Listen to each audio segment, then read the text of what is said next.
Elon Musk का जो Starlink है वो इंडिया में ऑफिशियली लॉन्च हो चुका है। लॉन्च कह सकते हैं या फिर ऑफिशियली ज्योतिरादित्य सिंधिया हमारे यूनियन मिनिस्टर ने ऑफिशियली उनको लाइसेंस प्रोवाइड कर दिया है। अब स्टारलिंक इंडिया में ऑपरेट कर सकता है। हालांकि जहां तक मैं देख पा रहा हूँ स्पेक्ट्रम अभी एलोकेट नहीं हुआ है, ओनली अभी लाइसेंस दिया गया है so that they can start working on this project. अब देखो स्टारलिंक तो आ गया है, इसके कुछ फायदे भी हैं और नुकसान भी है।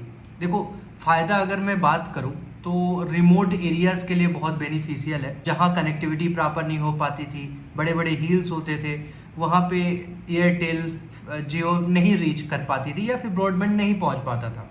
हालांकि जो स्टारलिंक है ये सैटेलाइट से यूज़ किया जाएगा, इसकी जो इंटरनेट कनेक्टिविटी है सैटेलाइट के माध्यम से हर एक चीज़ इंटरनेट प्रोवाइड किया जाएगा। तो रूरल एरिया में एक प्रॉपर कनेक्टिविटी होगी या फिर किसी तरह की भारी वर्षा होती है या फिर कुछ भी होता है वहाँ पे सैटेलाइट के माध्यम से इजीली पहुँचा जा सकता है, जो रिमोट एरियाज़ के लिए काफ़ी फायदेमंद हो सकता है।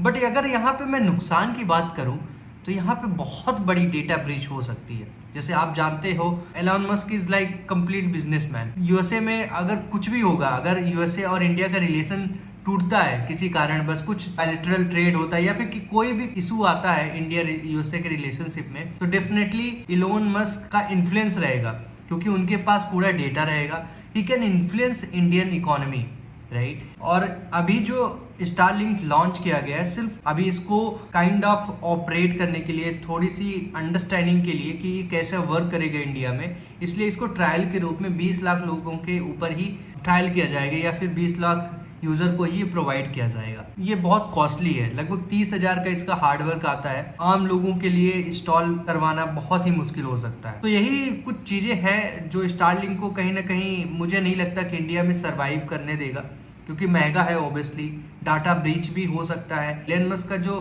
पावर है वो इन्फ्लुएंस करेगा and definitely he will support to USA only. आपको क्या लगता है इंडिया में स्टारलिंक आने से क्या घाटा हो सकता है या क्या फायदा है? आपका क्या ओपिनियन है? What you think about it? आप कमेंट कर सकते हैं।